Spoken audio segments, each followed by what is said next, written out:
Hey everybody, today I'm actually going to be reading to you another And Just Like That article that came out a couple days ago. I can't believe it. I'm Megan Fox with pjmedia.com. I write columns there every day about politics and culture, and then I like to come here to YouTube and have fun with you guys. And before we get to the article, I want to share with you quickly, I have new merch. So if you survived And Just Like That and you want everybody to know it, you can pick up this wine cooler in my merch store, which I will link for you in the description, that says, I survived And Just Like That with YouTube group therapy. And there's not only a wine cooler, but there's also a mug. And the mug is cute too. It's pink with white and a cosmopolitan on it. And I hope that you will support the show, support the content, because I do intend to keep it a free service on YouTube. And it would be great if you guys wanted to support the show. And also, I would love to see pictures of you drinking out of your merch. So that would be fun. Check out the merch store. Okay, let's get to the article now. Let's see. This article showed up the title cracks me up so much. Oh my gosh, so much. Hold on. I'm having technical difficulties. Here. Buzzfeed. 9 rich people things from And Just Like That absolutely blew my mind.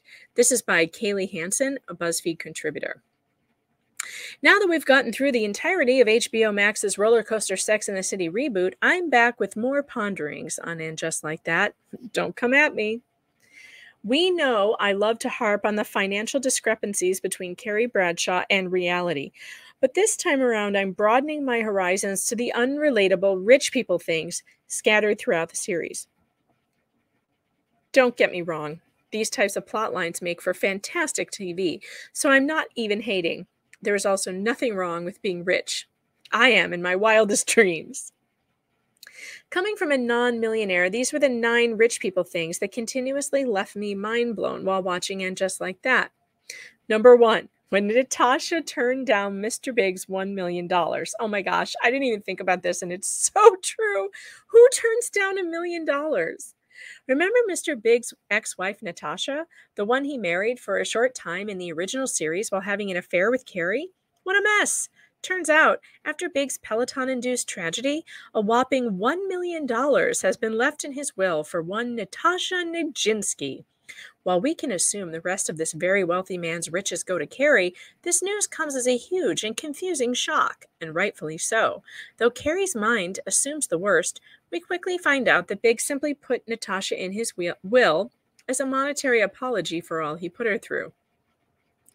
When Carrie and Natasha finally meet face-to-face after a bit of low-grade stalking on Carrie's part, Natasha accepts a verbal apology but declines that $1 million check. I admire Natasha for keeping her dignity intact, but girl, that was $1 million. As an average human with average finances, I can't help but feel shook to my core. This is such a good point that I don't think I've heard yet anywhere else. I think we were just so shocked by the awfulness of the show that we missed some of the really glaring stuff. And that was definitely one of them. Like, who turns down $1 million? Number 2, when Carrie literally could not. Wait, no, I'm reading that wrong. When Carrie could literally not with her trendy downtown high-rise and sold it days after purchase. Yeah, that was so dumb. It seems that everyone except Carrie Bradshaw knew that a minimalistic floor-to-ceiling window high-rise wouldn't please Carrie Bradshaw. After the death of Big, Carrie decides to find a new place and opts for a multi-million-dollar condo in the heart of New York City. Within a few days, its bland style and a mysterious beeping noise are enough to drive Carrie to call it quits. Fortunately for her, newfound bestie realtor Seema basically says, no biggie, and just like that, the luxurious Manhattan home is back on the market. To me, this plotline felt like something straight out of Gossip Girl. Who knows? Maybe Chuck Bass and Blair Waldorf will become the next homeowners. Fortunately for fans of the original series, seeing Carrie ultimately choose to move back into her old apartment is one of And Just Like That's best waves of nostalgia. From a practical standpoint, however, who on earth would buy and sell the same piece of prime New York real estate all within a matter of a few days? Carrie Bradshaw, that's who. I also have to say, I did not think she would have left her dream closet so easily either.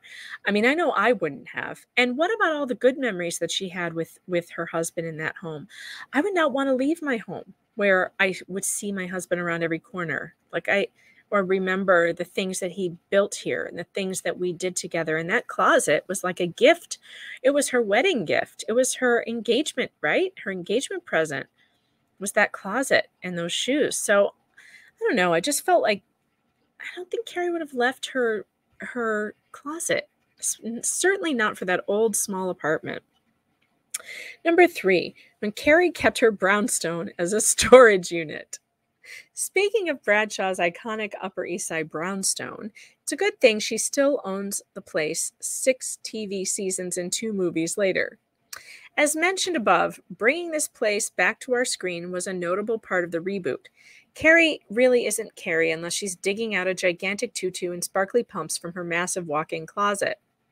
For us peasants, keeping an apartment that's not in use except for as a glorified storage unit and generates no income is probably not in the cards. As a side note, Carrie does allude to keeping the apartment during her marriage as a retreat or a place for friends to stay. Sorry to my pals, you will be stuck staying on my couch for a while. Number 4.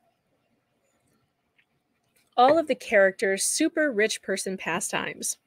While I may never have to choose between going to the Hamptons or attending a concert at the Manhattan School of Music, those wealth-ridden plights are exactly what we love about shows like this. Everything the characters do is driven by wealth, from hosting formal dinner parties and playing recreational couples tennis to a character's death via expensive fitness equipment. It's true, he couldn't even die like a normal person. He had to die on a $5,000 machine. It's true.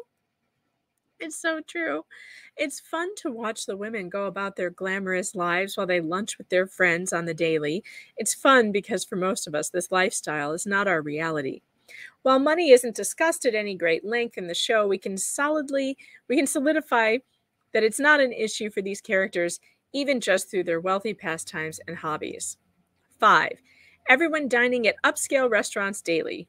Speaking of lunching, at this point, the trio, sigh, must be infamous among the city's upscale restaurant circle. It's a total vibe to see these women huddled around a finely dressed table, using a myriad of different forks and ordering things like croque madame, while they hash out life's latest problem. The reboot seems to showcase lunches and brunches more than anything, as cosmopolitan happy hour must have died with their 30s. Regardless of age, eating out at New York City's hotspots is still the primary method of socialization for those wealthy characters. Countless internet sleuths and also outlets like us have tried to figure out the amount of money these women spend on dining, but at this point, the number doesn't even matter. We just know it's a lot of money. Between Sex and the City and Just Like That, Carrie has been busy learning to cook salmon, but the majority of her meals still involve making resis and flagging down waitstaff. For the rest of us, we may have to settle for a grocery haul from Trader Joe's and live vicariously through Carrie, Charlotte, and Miranda. Number 6, Carrie and Charlotte's avoidance of the subway. While there's plenty to criticize about Miranda Hobbs in 2022, you have to admire that at least one of these women decided to brave the subway. Indeed, Miranda takes New York City's grimiest, most affordable, and debatedly most efficient method of transportation for the duration of this new series. Charlotte and Carrie, however, still manage to avoid taking the subway like the plague. Actually, I think this might be the only time we ever saw Miranda in the subway. She's like in private cars the rest of the time, just like Carrie. I don't think we ever saw her take a subway again. We do witness a shift from taxi hailing to ride service calling, but if you've ever tried to catch an Uber after an event in the city, you know it doesn't come cheap. This lifestyle detail might be arbitrary and even average, but to live in a major metropolitan area without a car and also avoid the bus and subway system definitely points to being loaded.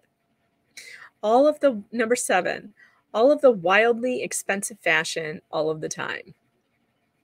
Somehow, at some point in time, we collectively decided that Carrie Bradshaw's lavish high fashion was, well, fashionable. Would I ever wear her outfits, even if I could afford them? No. Would I look good if I tried to wear her outfits? Absolutely not. Still, the legend that is SJP pulls them off, and thus Carrie's uniquely distinct style is an inherent part of her character. It goes without saying that this is a huge indicator of financial status throughout the series, despite original Carrie racking up an insane amount of credit card debt. At this point, she's in her 50s and more settled in life, so it seems she can actually afford the trendy designer pieces in her closet. It's wild to me that the women dress so formally for what most of us would consider casual occasions: afternoon lunch with a bestie, hosting a couple of friends at your place for dinner, or a charitable painting outing in which Carrie shows up in high heels. Number 8, everything decor-wise for Rock/Charlotte's They Mitzvah.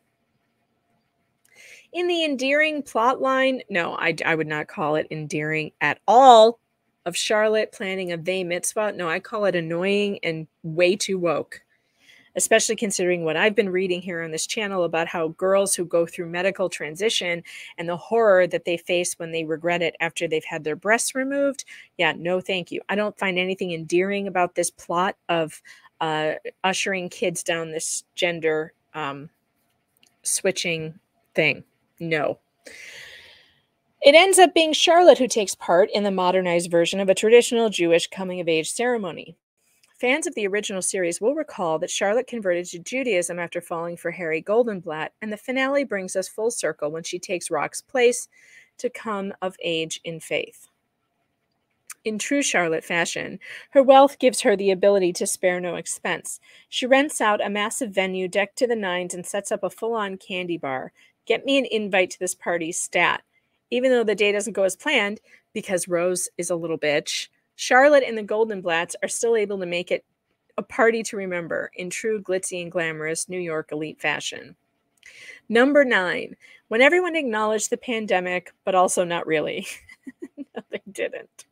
This is a funny GIF or GIF. Do you guys call it GIF or GIF? I've always called it GIF. My kid says it's GIF, and I refuse. It seems as though the AJLT universe was also riddled with COVID. Throughout the series, the women make various remarks about lockdown and social distancing, but it seems the pandemic has come and gone.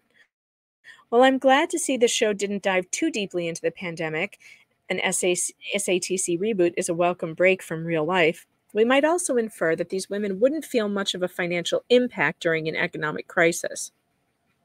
Their memories of the pandemic seem to be lighthearted jokes about surviving lockdown versus a storyline that might resonate more with characters of a differing financial status. Yeah, you're not kidding. Although, they could have given a real look at it through Steve, because he owns a bar and his bar would have been shut down. Like maybe he lost his business. That would have been an interesting storyline. It sure would have been more realistic, but yeah, we didn't get that. Moving on, let me be clear. I'm very glad our fictional friends came out unscathed and that AJLT could serve as a fun, escapist medium for the stressors of real life. This woman actually thought that show was fun and escapist? Oh God, no, I needed to escape from it just like that. It was the opposite of fun. It was not fun. It was unfun. No. I just couldn't help but wonder, would the pandemic be discussed differently if these women had the salaries of the crew in New Girl or Friends? Yeah, I'm sure. And she ends it by saying, all right, I will let this show rest in peace. Do you have more opinions on And Just Like That? Share them in the comments below. I'm sure that we do all have more opinions. It appears that we are not done talking about this. And I just thought this article was funny, and I wanted to share. Don't forget to check out the merch, because it really will help support this channel and support the show that I do and the reading that I do. And I hope you guys get a kick out of it like I did, because I personally had a really fun time making these things. I had a really fun time doing this, and I would love to share them with you. I got my logos on the back too, which is fun. And so yeah, pick up one of the mugs and let me know. Let me know what you got in the comments below. And as usual, don't forget to like and subscribe, and I'll talk to you soon. Good night, everybody.